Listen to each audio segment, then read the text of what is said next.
ভারতে শুরু হয়েছে লোকসভা নির্বাচন। শুক্রবার একটি রাজ্য ও কেন্দ্রশাসিত অঞ্চলের ১০২টি আসনে ৭ ধাপে অনুষ্ঠিত এই নির্বাচনের প্রথম ধাপ শুরু হয়। এদিন বিকেল ৫টা পর্যন্ত ভোট পড়েছে প্রায় ৬০%। ভারতীয় সংবাদ মাধ্যম এনডিটিভির প্রতিবেদনে বলা হয়েছে, স্থানীয় সময়ে বিকেল ৫টা পর্যন্ত সবগুলো আসন মিলিয়ে ভোট পড়েছে ৫৯.৭%।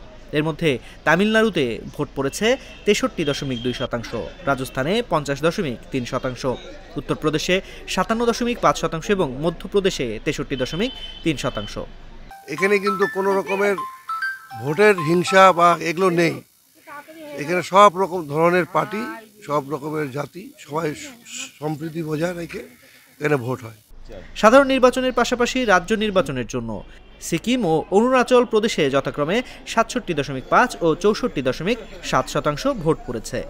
শুক্রবার তামিলনাড়ুর ৩৯, রাজস্থানের ১২, উত্তরপ্রদেশের ৮, মধ্যপ্রদেশের ৬, উত্তরাখণ্ডের ৫, অরুণাচল প্রদেশের ২, মেঘালয়ের ২, আন্দামান ও নিকোবর দ্বীপপুঞ্জের ১, মিজোরামের ১, নাগাল্যান্ডের ১, পুদুচেরির ১, সিকিমের ১ ও লক্ষাদ্বীপের ১ আসনে প্রথম দফার ভোট হয়েছে। আবার আসাম ও মহারাষ্ট্রে ৫টি করে, বিহারে ৪টি, পশ্চিমবঙ্গে ৩টি, মণিপুরে ২টি, ত্রিপুরা, জম্মু কাশ্মীর ও ছত্তিশগড়ে ১টি করে আসন প্রথম ধাপে অন্তর্ভুক্ত।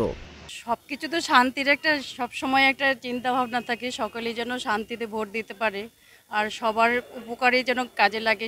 যে সরকারই হোক না কেন সবার যেন কোনো কিছুতে উপকারে মানে সব কিছুতে ভালো হয়, সেটাই চিন্তা ভাবনা করে আর কি এসছে।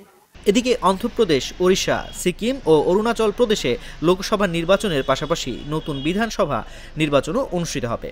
এর মধ্যে অরুণাচল প্রদেশ ও সিকিম প্রথম স্থানে রয়েছে। প্রথম ধাপের নির্বাচনে বেশ কিছু জায়গায় সহিংসতা বিশৃঙ্খলার খবর পাওয়া গেছে। এর মধ্যে পশ্চিমবঙ্গের কোচবিহারে তৃণমূল কংগ্রেস ও বিজেপি কর্মীরা সংঘর্ষে জড়িয়ে পড়েন। এখানে উভয় দলের কর্মী সমর্থকদের বিরুদ্ধে সহিংসতায় জড়িয়ে পড়া, ভোটারদের ভয় দেখানো ও পোল এজেন্টদের উপর হামলার অভিযোগ পাওয়া গেছে। তবে স্থানীয় পুলিশদের দাবি কোনো সহিংসতা ঘটেনি।